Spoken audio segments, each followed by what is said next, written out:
Bien-aimés dans les Seigneurs, merci d'être encore là. C'est mardi pour notre rendez-vous de chaque mardi avec notre programme Reconquérir.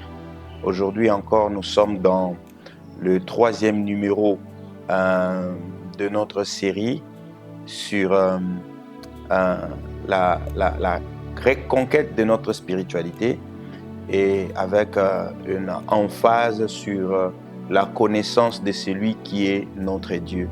Comme nous l'avons dit dès le départ, il est très important de connaître celui qui est son Dieu. Parce que nombreux, toute leur vie, croiront avoir servi le Seigneur, mais à la fin, le Seigneur leur dira « Je ne vous ai jamais connu ». Et je n'aimerais pas que vous vous retrouviez dans cette situation-là, croyant servir le Seigneur, mais alors que vous servez juste un esprit qui s'est présenté comme étant le Seigneur. Et le Seigneur lui-même le dit.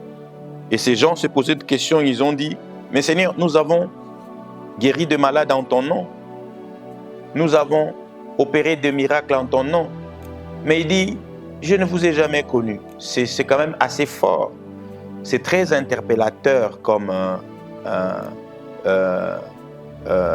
problème. Donc, vous voyez, et nous sommes là aujourd'hui pour insister sur ça.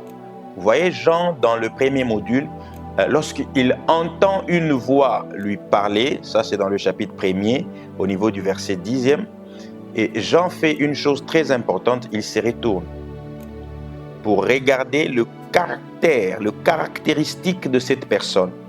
Il observe le caractéristique de cette personne et il se rend compte enfin que cette personne-là, c'est vraiment son créateur. Et la réaction toute naturelle de Jean était de tomber à ses pieds comme mort, jusqu'à ce que le Seigneur vienne lui enlever la peur qui était rattachée à sa nature faible d'humain. Parfois nous avons peur de Dieu parce que nous connaissons nos faiblesses et nous avons peur de lui. Mais Dieu regarde à notre cœur et à notre disposition et il enlève la peur qui n'est pas de lui parce que nous n'avons pas reçu un esprit de peur. C'est ce qui se passe. Et nous avons vu dans le 2e module comment est-ce que l'apôtre Jean a eu une 2e expérimentation avec le Seigneur. Une 2e expérimentation. Voilà. Et donc, avec cette 2e expérimentation, l'apôtre Jean se rend compte. Oui, je savais que c'était ça qu'elle parlait, mais j'ai déjà commencé. Je vais changer peut-être à la fin. Ouais. Et ça, non, pour MT. Je savais que c'était de ça qu'elle parlait. Parce qu'elle m'a regardé 2 fois. Et puis, pasteur Bilambé, vidéo bien dit. Il y a changer Bilambé, ça va passer. Vous allez couper vous-même, vous savez comment faire le montage. Là. Et donc, voilà, le Seigneur vient dans la vie de l'apôtre Jean et pour établir une relation directe avec Jean. Dans le 2e module, il vient lui-même ouvrir une porte d'une autre dimension spirituelle. Et nous avons insisté sur ce fait qu'il ne nous revient pas à nous d'ouvrir de portes. Tout ce que nous pouvons dire à Dieu, c'est notre disposition. C'est comme ça que nous demandons. En fait, demander à Dieu, revient à manifester notre disposition à accéder à quelque chose de nouveau si lui désire la même chose pour nous. Mais nous n'avons pas nous-mêmes à chercher à ouvrir de portes que Dieu n'a pas ouvertes ou n'a pas encore ouvertes. Parce que ça peut être une porte que Dieu aurait bien voulu ouvrir pour nous, mais pas en ces moments-là. Et décider de l'ouvrir nous-mêmes, c'est aller contre la volonté de Dieu et donc commettre un péché. Vous voyez? Et donc, Jean, qui était tout le temps avec le Seigneur, lorsque le Seigneur était sur terre, voit le Seigneur l'amener dans une dimension qu'il n'a jamais connue. Le Seigneur ouvre une porte et il dit à Jean de monter. Mais il ne laisse pas Jean monter lui-même. Il envoie son esprit ravir Jean et monter avec Jean. Le 3e module, ici, nous allons parler, aujourd'hui, nous allons parler du Seigneur Jésus comme étant Seigneur des Seigneurs. Seigneur des Seigneurs. Pourquoi Seigneur des Seigneurs? Parce que nous sommes dans un monde où beaucoup d'entités se présentent comme Dieu. Beaucoup d'hommes se présentent comme des grands esprits. Des occultistes se prennent comme de puissants. Dans votre famille, il y a des gens qui se prennent comme des sorciers puissants qui déterminent le sort des uns comme des autres. Ils peuvent décider de qui va mourir et qui va vivre. Ils peuvent décider de qui va s'en sortir ou qui ne va pas s'en sortir. Ils s'imposent comme étant des seigneurs dans des familles, dans des sociétés. Nous avons dans des entreprises des gens qui ont des chaises que personne ne peut s'asseoir dessus au risque de perdre sa vie. Voyez-vous, il y a des gens comme ça. Moi, je suis tombé une fois dans une entreprise où j'ai travaillé avec un cas comme ça. Je me suis assis sur cette chaise-là. Je suis encore en vie jusqu'aujourd'hui. Lui, là, il était très malade à l'époque. Je ne sais même pas si ça en est sorti. Parce que je n'aime pas qu'on défie les seigneurs des seigneurs. On ne peut pas le défier là où je suis. On ne peut pas le défier, moi. Si tu défies les seigneurs des seigneurs, tu verras. Je ne permets pas qu'on défie les seigneurs. Et c'est aujourd'hui là, c'est à cette dimension de spiritualité que les seigneurs veulent que nous allions. Que le problème de la vie ne défie plus ton Dieu. Il faut que tu démontres le contraire. Lorsque les situations difficiles viennent défier la gloire de Dieu dans ta vie, c'est ces chapitres-là qui viennent pour te dire, écoutez, tu as le Dieu qui est assis sur le trône. Il n'y a aucun autre nom qui peut s'élever là où il est. Il faut que tout genou fléchisse au devant de ton Dieu. Et c'est ça, la dimension à laquelle le Seigneur veut amener le chrétien. Une dimension où c'est toi qui décides parce que tu es assis sur le trône de Dieu en Christ. Ces chapitres commencent par le verset 17 jusqu'au verset 20. C'est là que ces chapitres se trouvent. Vous pouvez lire ces chapitres, c'est très riche en révélation. Mais je vais commencer par lire les 3 premiers versets. Comme nous avons dit dès le départ, qu'il y a une phrase que vous devez retenir. C'est que c'est le Saint-Esprit qui vient chercher son serviteur pour l'amener à une autre dimension. À chaque dimension spirituelle de Jean, ce n'est pas Jean qui décide. Vous voyez, cette grande révélation ici, Jean ne l'a pas reçue par sa propre capacité spirituelle. Jean qui a vécu avec le Seigneur a démontré ici sa totale dépendance de Dieu. Et c'est à ça que je vous appelle. À être totalement dépendant de Dieu dans votre spiritualité. Totalement dépendant de Dieu. Marquant juste votre disponibilité à chaque instant à le servir. Au nom de Jésus. Je lis le chapitre 17, partie du premier verset. Il est écrit: puis l'un de 7 anges qui tenait les 7 coupes de vin, et il m'adressa la parole en disant: viens, je te montrerai le jugement de la grande prostituée qui est assise sur le grand eau. En fait, tout ça, ce sont des images symboliques. La grande prostituée, c'est un système, le système du monde, qui détourne les hommes des dieux. En fait, le monde est assis aujourd'hui et dominé par un système qui fait qu'il est même difficile aux chrétiens de vivre pleinement leur chrétienté. Parce que le diable vient avec une ruse telle que parfois le chrétien croit même que ce que le diable propose, ce que le système du monde propose, n'est pas mal du tout.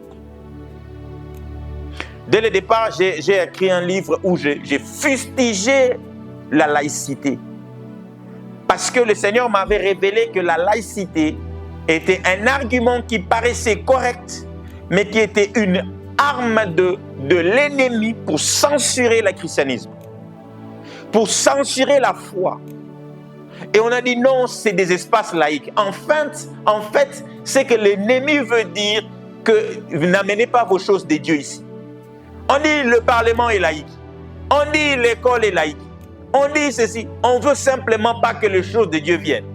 Mais regardez dans ces affaires laïques-là, on laisse passer le LGBT. On dit le LGBT peut s'exprimer même dans des espaces laïques. Le LGBT peut s'exprimer. Dans les écoles, on enseigne la magie. Mais on ne veut pas qu'on parle de Jésus. En fait, c'est de Jésus simplement. La laïcité est venue juste pour s'attaquer à Jésus. Mais malheureusement, beaucoup de chrétiens ont accepté la laïcité pensant qu'avec des arguments fallacieux de forces des ténèbres, pensant que c'était une bonne chose, qu'il fallait faire la part de choses. Non, il faut mettre la foi de côté et la raison de l'autre, comme s'il y avait un conflit entre les deux. Non, pas du tout. Nous avons le droit d'exprimer notre foi partout. Nous avons le droit de nous présenter comme chrétiens partout. Nous avons le droit de parler au monde de Jésus. Nous avons le droit. Nous ne pouvons pas laisser les hommes mourir. Ces gens vont se plaindre. Ils diront, vous connaissez la vérité. Vous connaissez le pauvre Lazare et le riche homme. Le riche homme a dit, vous connaissiez, vous nous avez laissé mourir. Vous connaissiez ces choses.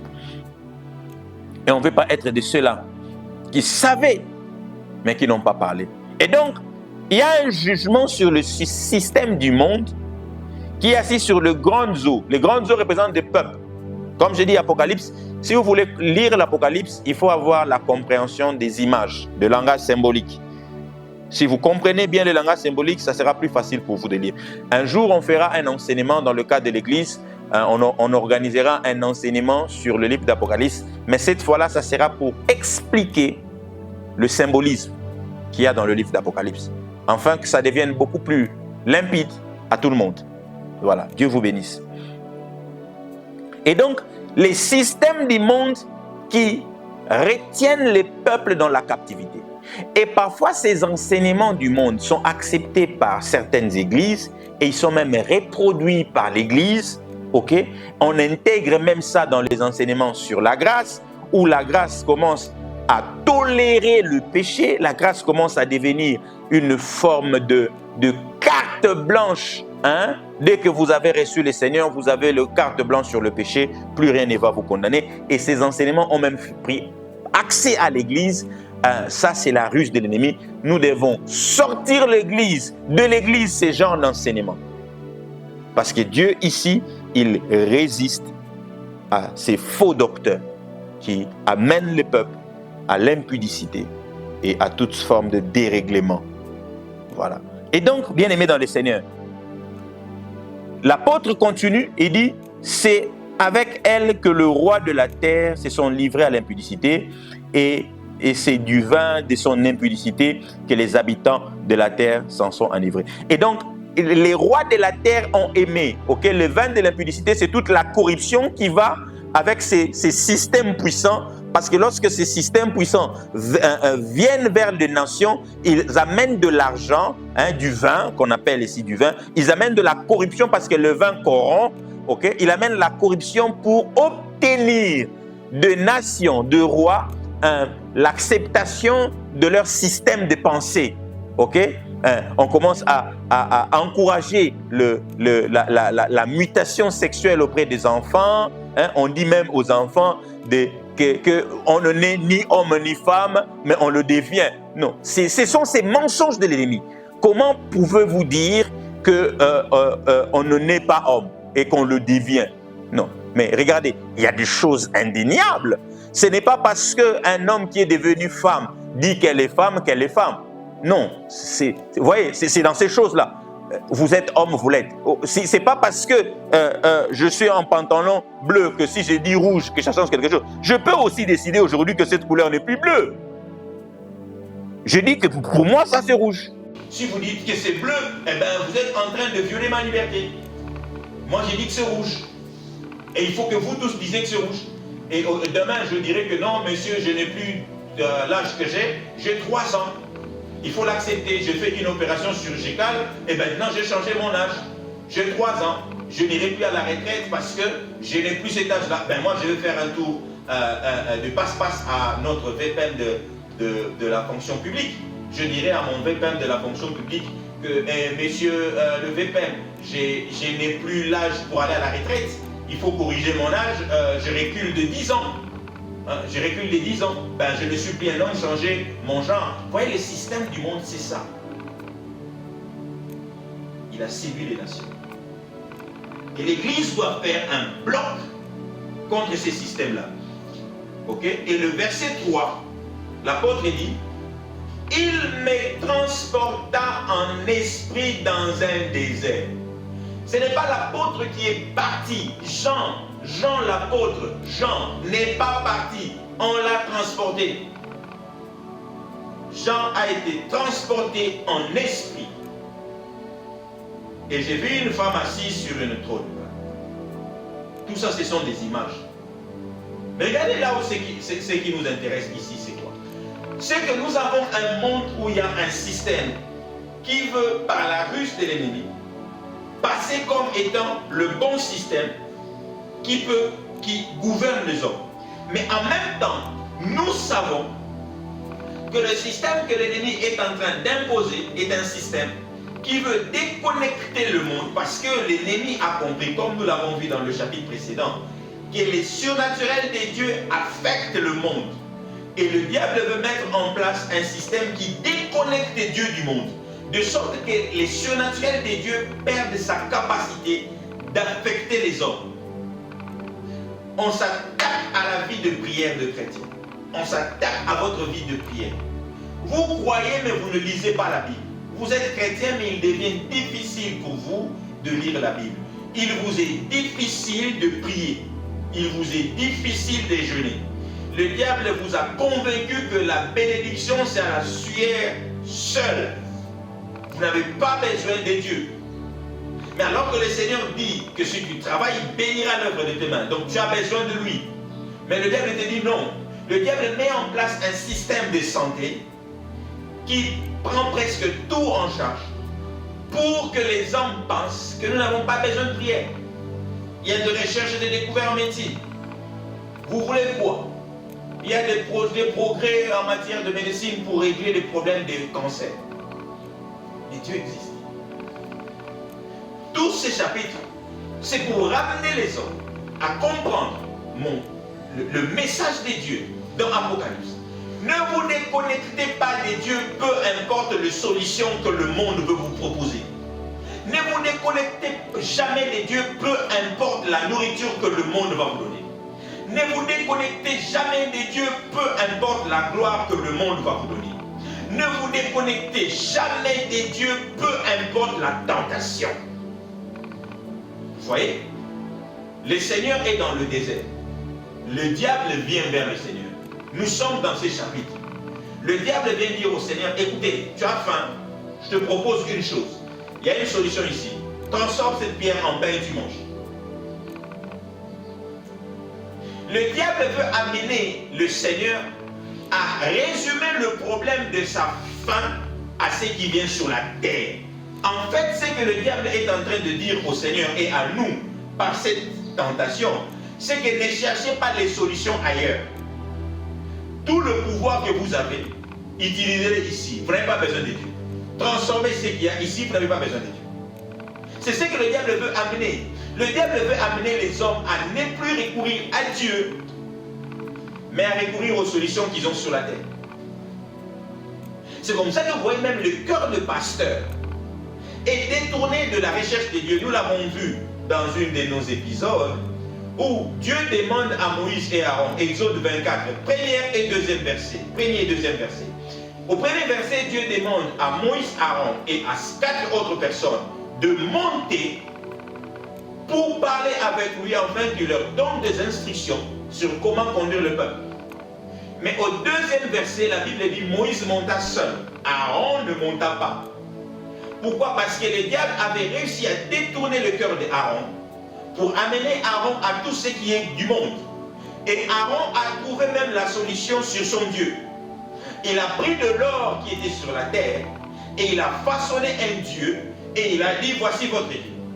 Et donc dans ce chapitre ici, le Seigneur vient nous interpeller sur le risque qu'il y a à ce que l'Église ou toi le chrétien, que tu t'attaches et que tu te fabriques un Dieu sans que tu n'en sois pleinement conscient, que tu t'es déjà déconnecté du véritable pour te connecter à un Dieu que tu as fabriqué toi-même. Ça peut être un Dieu invisible, hein? Ça peut toujours être un Dieu invisible, mais un Dieu que tu te seras fabriqué toi-même. Pourquoi? Parce que tu as simplement refusé de te soumettre aux instructions du véritable. Et tu t'es fabriqué ton Dieu. Tu as dit, vous les pasteurs, vous exagérez. Moi, j'ai pris comme ça.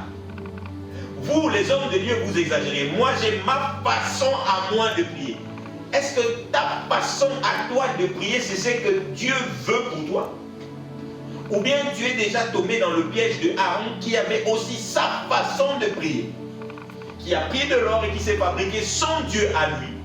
C'est déconnectant du véritable, mais il avait un Dieu à côté. Un veau d'or. Il était là. Non, je prie aussi. Aaron, pendant que Moïse était sur la montagne prier, Aaron aussi priait.